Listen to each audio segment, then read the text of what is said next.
Hello guys, welcome to our YouTube channel study with M. आज मैं आप सभी के लिए काफ़ी इंपॉर्टेंट वीडियो लेके आई हूँ। तो देखिए, आपके आगामी उत्तराखंड के सभी एग्ज़ाम के रिगार्डिंग आज मैं आप सभी के लिए मोस्ट इंपॉर्टेंट क्वेश्चंस लेके आई हूँ, जो कि आपके आगामी पटवारी, लेखपाल, फॉरेस्ट गार्ड व अन्य यूकेपीएससी द्वारा कंडक्ट कराए जाने वाले सभी एग्ज़ाम्स के लिए इंपॉर्टेंट हैं। तो आप सभी लोग हमारे इस सेशन में स्टार्टिंग से लेकर एंड तक बने रहें। तो चलिए आज के सेशन को हम स्टार्ट करते हैं। स्टार्ट करने से पहले जिन लोगों ने अभी तक हमारे YouTube channel study with M को सब्सक्राइब नहीं किया है वो सब्सक्राइब कर लें। साथ ही साथ बगल में जो बेल आइकन दिख रहा है इसे भी प्रेस कर लें, ताकि हम कोई भी वीडियो डालते हैं तो उसका नोटिफिकेशन आपके पास जल्द से जल्द पहुंच जाए। आप सभी लोग हमारे टेलीग्राम चैनल को भी ज्वाइन कर सकते हैं। ये भी स्टडी विद एम के नाम से ही बना हुआ है और टेलीग्राम चैनल पर रात को 8 बजे क्विज का भी आयोजन किया जाता है। काफ़ी इंपॉर्टेंट क्वेश्चन आपको क्विज के रूप में दिए जा रहे हैं, तो आप कोई ज्वाइन कर सकते हैं। तो चलिए आज के सेशन को हम स्टार्ट करते हैं और इस सेशन का पहला क्वेश्चन है, हाल ही में किस भारतीय राज्य ने सुरक्षा मित्र परियोजना वाहन निगरानी प्रणाली लॉन्च की है? मोस्ट इंपॉर्टेंट क्वेश्चन है। तो देखिए, सुरक्षा मित्र परियोजना वाहन निगरानी प्रणाली लॉन्च की है केरल राज्य ने। ऑप्शन फर्स्ट यहाँ पे आपका राइट आंसर है। देखिए, सुरक्षा मित्र परियोजना एक वाहन निगरानी प्रणाली है और यह किसी भी दुर्घटना के मामले में संकट संदेश भेजता है। और मोटर वाहन विभाग ने निर्भया योजना के तहत इस परियोजना की शुरुआत की है। इंपॉर्टेंट पॉइंट है। और देखिए, यह सिस्टम कैसे काम करेगा? वाहनों के साथ एक व्हीकल लोकेशन ट्रैकिंग डिवाइस यानी कि VLTD लगाया जाएगा यदि वाहन दुर्घटना में शामिल है या यदि चालक वाहन को अधिक गति देता है तो मालिक को VLTD से SMS अलर्ट प्राप्त होगा। नेक्स्ट क्वेश्चन है आपका, हाल ही में भारत के सबसे बड़े सरकारी bank state bank of India के नए प्रबंध निदेशक कौन बने हैं? तो देखिए, भारतीय स्टेट बैंक के नए प्रबंध निदेशक बने हैं आलोक कुमार चौधरी। ऑप्शन फर्स्ट यहाँ पे आपका राइट आंसर हो जाएगा। देखिए, आलोक कुमार चौधरी ने स्टेट बैंक ऑफ इंडिया के मैनेजिंग डायरेक्टर के रूप में पदभार ग्रहण किया है।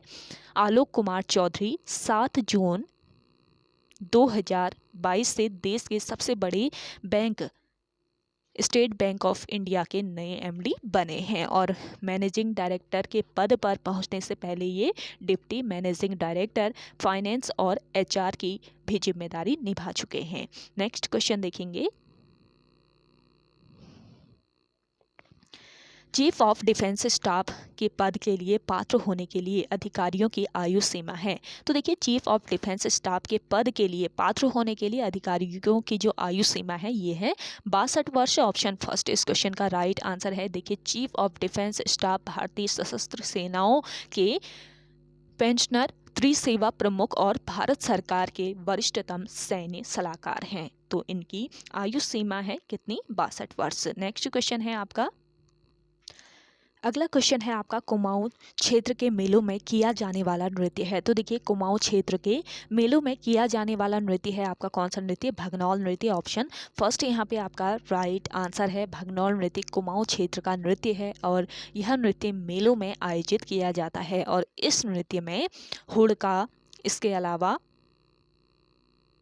नगाड़ा, हुड़का के अलावा नगाड़ा प्रमुख वाद्य यंत्र होते हैं। अगला क्वेश्चन है आपका, राज्य के सबसे सफल संगीत निर्देशक हैं। तो देखिए, राज्य के सबसे सफल संगीत निर्देशक कौन है? नरेंद्र सिंह नेगी। ऑप्शन फोर्थ इस क्वेश्चन का राइट आंसर है। देखिए, नरेंद्र सिंह नेगी का जन्म वर्ष 1949 को पौड़ी गढ़वाल में हुआ था और 70 के दशक ये गढ़वाली गीत लेखन एवं गायन से जुड़े तथा गढ़वाली लोकगीतों के सिरमौर बने। अनेक पुरस्कारों से सम्मानित श्री नेगी ने 200 से अधिक गीतों को गाया है और गीतों के 30 कैसेट्स के अतिरिक्त फिल्मों में उन्होंने गीत संगीत का निर्देशन किया है। अगला क्वेश्चन है आपका, खतलिंग ग्लेशियर कहाँ पर स्थित है? तो देखिए, इंपॉर्टेंट क्वेश्चन है, खतलिंग ग्लेशियर कहाँ स्थित है? आयु के द्वारा पूछा जाता है। तो ये स्थित है कहाँ पर? टिहरी गढ़वाल में। ऑप्शन फोर्थ यहाँ पे आपका राइट आंसर है। खतलिंग ग्लेशियर भिलंगना नदी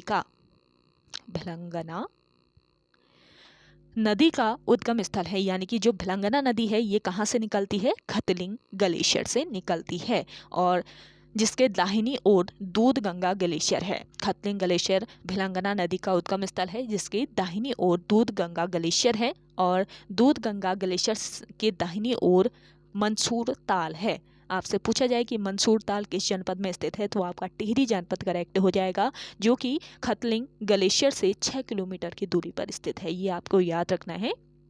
मंसूर ताल जो है ये खतलिंग ग्लेशियर से 6 किलोमीटर की दूरी पर स्थित है। तो मंसूर ताल किस जनपद में स्थित है पूछा जाए, याद रखेंगे टिहरी जनपद। अगला क्वेश्चन है आपका, गोरा ब्राह्मण उपनाम है। तो देखिए गोरा ब्राह्मण किसका उपनाम है, तो राइट आंसर हो जाएगा आपका जिम कॉर्बेट। ऑप्शन थर्ड यहाँ पे आपका राइट आंसर है। देखिए जिम कॉर्बेट का जन्म वर्ष 1875 ईस्वी में कहाँ पर हुआ था, नैनीताल में।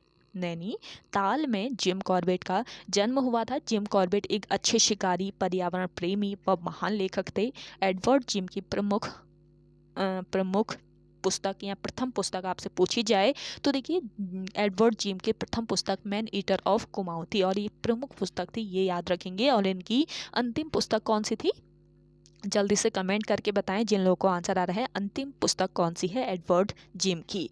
और देखिए जिम कॉर्बेट की अन्य पुस्तकों की अगर हम बात करें तो my India, man eating leopard of Rudraprayag, the hunter friends, इसके अलावा टेम्पल टाइगर, इनकी कुछ अन्य पुस्तकें हैं, इनको भी ध्यान रखेंगे। और वर्ष 1957 ईस्वी में इनके नाम पर कॉर्बेट नेशनल पार्क का नाम पड़ा था। और वर्ष 1976 ईस्वी में जिम कॉर्बेट के नाम पर डाक टिकट जारी हुआ था। तो सभी पॉइंट आपके इंपॉर्टेंट होते हैं, वो आप नोट कर लीजिए। अगला क्वेश्चन देखेंगे, वर्ष 1923 ईस्वी में लाहौर कांग्रेस में कुमाऊं का प्रतिनिधित्व किया था। तो देखिए वर्ष 1923 में लाहौर कांग्रेस में कुमाऊं का प्रतिनिधित्व किसने किया था, करेक्ट आंसर हो जाएगा हर्षदेव औली। आपका करेक्ट आंसर है यहाँ पे हर्षदेव औली। और इसको देखिए यहाँ पे जो ईयर दिया है वर्ष 1923, ये नहीं होगा, वर्ष 1929 कर लीजिएगा, इसको आपका करेक्ट होगा। वर्ष 1929 में लाहौर कांग्रेस में कुमाऊं का प्रतिनिधित्व किया था। तो हर्षदेव औली बिल्कुल राइट आंसर हो जाएगा। लाहौर कांग्रेस अधिवेशन जो हुआ था ये वर्ष 1929 ईस्वी में हुआ था। इसको आप सभी लोग करेक्ट कर लें। तो देखिए काली कुमाऊं का शेर के नाम से विख्यात हर्षदेव औली का जन्म कहाँ पर हुआ था, चंपावत जिले में इनका जन्म हुआ था 4 मार्च 1890 ईस्वी को। ये आपको याद रखना है। और किस गांव में, खेती खान में इनका जन्म हुआ था हर्षदेव औली का। और इन्होंने कई अखबारों में कार्य किया और कुली बेगार व कुली बर्दाश्त आंदोलन में सक्रिय योगदान भी इन्होंने दिया था। और देखिए वर्ष 1929 ईस्वी में लाहौर कांग्रेस के वार्षिक अधिवेशन में इन्होंने कुमाऊं क्षेत्र का प्रतिनिधित्व किया था। और वर्ष 1930 की अगर हम बात करें तो वर्ष 1930 ईस्वी में जंगलात कानून के विरुद्ध इन्होंने सविनय अवज्ञा आंदोलन चलाया था। मोस्ट इंपॉर्टेंट पॉइंट है, आपसे पूछा जाए कि वर्ष 1930 ईस्वी में जंगलात कानून के विरुद्ध सविनय अवज्ञा आंदोलन किसने चलाया, तो किसने चलाया, हर्षदेव औली। आप सभी लोग याद रखेंगे। अगला क्वेश्चन देखेंगे, ग्लोगी जल विद्युत परियोजना से विद्युत उत्पादन कब शुरू हुआ था। तो देखिए ग्लोगी जल विद्युत परियोजना से विद्युत उत्पादन शुरू हुआ था वर्ष 1909 ईस्वी में। ऑप्शन थर्ड यहाँ पे आपका राइट आंसर हो जाएगा। देखिए ग्लोगी जल विद्युत परियोजना 500 गुणा 2 किलोवाट क्षमता वाली लघु जल विद्युत परियोजना है। ये आपको याद रखना है, ये एक लघु जल विद्युत परियोजना है और इसकी स्थापना मसूरी के भट्टा फॉल पर की गई है। और इस परियोजना से विद्युत उत्पादन 24 मई 1909 ईस्वी को शुरू हुआ था। और यह मैसूर के बाद, यह परियोजना मैसूर के बाद देश का सबसे दूसरा और उत्तर भारत का पहला, ये याद रखेंगे, यह परियोजना मैसूर के बाद देश का दूसरा और उत्तर भारत का पहला विद्युत संयंत्र है। ये आपको याद रखना है, इंपॉर्टेंट पॉइंट है। मैसूर के बाद देश का दूसरा और उत्तर भारत का पहला विद्युत संयंत्र कौन सा है, ग्लोगी जल विद्युत संयंत्र। अगला क्वेश्चन है, धन शोधन निवारण अधिनियम कब लागू किया गया था। तो देखिए धन शोधन निवारण अधिनियम को लागू किया गया था किस वर्ष। जिन लोगों को आंसर आ रहा है कमेंट सेक्शन में कमेंट कीजिए। आप सभी को आज का ये सेशन पसंद आ रहा रहा है तो जल्दी से लाइक कर लें। जिन लोगों ने अभी भी हमारे YouTube channel study with M को सब्सक्राइब नहीं किया है वो सब्सक्राइब कर लीजिए। और आप सभी लोग सेशन ज़्यादा से ज़्यादा शेयर कीजिए अपने दोस्तों के साथ, अपने व्हाट्सएप ग्रुप्स में। आपको यहाँ पे सेलेक्टेड और इम्पॉर्टेंट क्वेश्चन ही इस सेशन में दिए जा रहे हैं, तो आप सभी लोग डेली इस सेशन को फॉलो कर सकते हैं। तो डेली आपको ये सेशन प्रोवाइड कराया जा रहा है। तो देखिए यहाँ पे आपका राइट आंसर हो जाएगा वर्ष 2002। धन शोधन निवारण अधिनियम लागू किया गया था वर्ष 2002 ईस्वी में। देखिए धन शोधन निवारण अधिनियम का उद्देश्य काले धन को सफ़ेद करने से रोकना है और इसमें धन शोधन से प्राप्त धन को राज्यसात यानी जब्त करने का प्रावधान है। और यह अधिनियम 1 जुलाई 2005 से प्रभावी हुआ था। अगला क्वेश्चन है आपका, त्रिवेणी नहर निम्न में से किस नदी से जुड़ी हुई है? तो देखिए त्रिवेणी नहर की बात करें तो ये किस नदी से जुड़ी हुई है? तो करेक्ट आंसर यहाँ पे आपका हो जाएगा गंडक नदी से। त्रिवेणी नहर किस राज्य में स्थित है? आप सभी लोग कमेंट करके बताइएगा कमेंट सेक्शन में। अगला क्वेश्चन देखेंगे, भारतीय वानस्पतिक सर्वेक्षण का मुख्यालय कहाँ स्थित है? तो देखिए भारतीय वानस्पतिक सर्वेक्षण का मुख्यालय कहाँ पर स्थित है?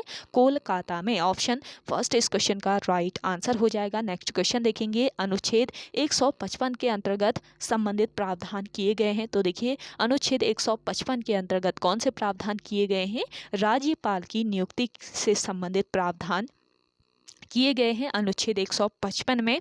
नेक्स्ट क्वेश्चन देखेंगे, राष्ट्रीय पोषाहार मिशन योजना शुरू की गई है। तो देखिए राष्ट्रीय पोषाहार मिशन योजना जो है इसे शुरू किया गया था वर्ष 2001-2 में। ऑप्शन फर्स्ट यहाँ पे आपका राइट आंसर है। चलिए अगला है आपका, डुंगी पैंतोली आंदोलन किस जनपद से संबंधित है? मोस्ट इंपॉर्टेंट क्वेश्चन है। आंदोलन एकदम आप सभी लोग रट लीजिए, आपको बहुत सारे आंदोलन में बताती रहती हूँ। आयु के द्वारा आंदोलनों से एक क्वेश्चन तो पूछा ही जाता है। तो डुंगी पैंतोली आंदोलन किस जनपद से संबंधित है बताना है। तो करेक्ट आंसर है आपका चमोली जनपद से। ऑप्शन थर्ड बिल्कुल राइट आंसर हो जाएगा। डुंगी पैंतोली आंदोलन चमोली जनपद के डुंगी पैंतोली में बांज के जंगल काटे जाने के विरोध में जनता द्वारा किया गया और यहाँ बांज के जंगल को सरकार ने उद्यान विभाग को हस्तांतरित कर दिया था। महिलाओं के विरोध के बाद सरकार को अपना फैसला वापस लेना पड़ा था। तो डुंगी पैंतोली आंदोलन ये वृक्षों से संबंधित है, यानी कि वन आंदोलन है ये, और चमोली जनपद में यह आंदोलन शुरू किया गया था। अगला क्वेश्चन है आपका, राज्य का सबसे पुराना वन्य जीव विहार कौन सा है? देखिए राज्य का सबसे पुराना वन्य जीव विहार बताना है तो कौन सा ये वन्य जीव विहार है? ये है आपका गोविंद वन्य जीव विहार। ऑप्शन सेकेंड यहाँ पे आपका राइट आंसर हो जाएगा। गोविंद वन्य जीव विहार की स्थापना वर्ष 1955 ईस्वी में की गई थी और यह वन्यजीव विहार 485 वर्ग किलोमीटर क्षेत्रफल में फैला हुआ है। देखिए गोविंद वन्यजीव विहार किस जनपद में स्थित है पूछा जाए तो आपको याद रखना है ये स्थित है उत्तरकाशी जनपद में। उत्तरकाशी जनपद में स्थित है गोविंद वन्यजीव विहार और यहाँ मुख्य रूप से स्नो लेपर्ड, कस्तूरी मृग, भरल, हिमालयन थार, गुलदार बिल्ली, काला व भूरा भालू, इसके अलावा कांकड़, सांभर, सेही आदि जानवर और मोनाल फिजेंट, कोकलॉस फिजेंट, क्लीज चकोर, गोल्डन ईगल आदि पक्षी जो हैं ये हैं यहाँ पे।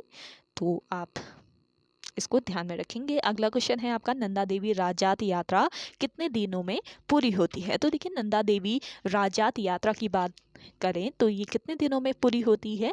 तो करेक्ट आंसर हो जाएगा आपके 19 से 20 दिन में। ऑप्शन फर्स्ट बिल्कुल राइट आंसर हो जाएगा। देखिए उत्तराखंड की नंदा राजात यात्रा गढ़वाल व कुमाऊं के सांस्कृतिक एकता का प्रतीक है और ये विश्व की अनोखी पद यात्रा है जिसमें चमोली के कासवा गांव के पास स्थित नौटी से नंदा देवी मंदिर से होमकुंड तक की 280 किलोमीटर यात्रा 19 से 20 दिन में पूरी होती है और यह यात्रा 12 वर्षों में एक बार आयोजित की जाती है और नंदा राजात यात्रा प्रत्येक 12 वर्षों में होती है और यात्रा जो है ये चांदपुर गढ़ी के वंशज काशवा गांव के राजकुमारों के नेतृत्व में आयोजित की जाती है। अगला क्वेश्चन देखेंगे, क्वानू मेला किस क्षेत्र में लगता है? तो देखिए क्वानू मेला लगता है कहाँ पर? इसका राइट आंसर हो जाएगा जौनसार क्षेत्र में। इंपॉर्टेंट क्वेश्चन है, क्वानू मेले का आयोजन जौनसार क्षेत्र में होता है। ऑप्शन सेकंड बिल्कुल राइट आंसर यहाँ पे आपका हो जाएगा। अगला क्वेश्चन देखेंगे, कोणधारी वन उत्तराखंड में कितने मीटर की ऊंचाई पर पाए जाते हैं। तो देखिए, कोणधारी वनों की बात करें तो कितने मीटर की हाइट पर कोणधारी वन राज्य में पाए जाते हैं ये बताना है। तो करेक्ट आंसर हो जाएगा आपका 900 से लेकर 1800 मीटर की हाइट पर। ऑप्शन फर्स्ट यहाँ पे आपका राइट आंसर हो जाएगा। देखिए, कोणधारी वन उत्तराखंड में ऐसे वन हैं जो 900 से लेकर 1800 मीटर की ऊंचाई पर पाए जाते हैं। और चीड़ जो है, चीड़ इनका प्रमुख वृक्ष है। चीड़ कोणधारी वन का प्रमुख वृक्ष है, इसको ध्यान रखेंगे। और देखिए, क्वानू मेला जो है ये कहाँ पर किस जनपद में लगता है पूछा जा सकता है। तो जौनसार से रिलेट करके आप देहरादून याद रख सकते हैं। देहरादून जनपद में आपका क्वानू मेला लगता है। और जौनसार की परंपरागत एवं प्रसिद्ध बूढ़ी दीपावली के कई चरणों जैसे कि रण दीपावली, औंस दीपावली तथा तेजन दोई दीपावली के उपलक्ष्य में क्वानू मेले का आयोजन किया जाता है। अगला क्वेश्चन देखेंगे,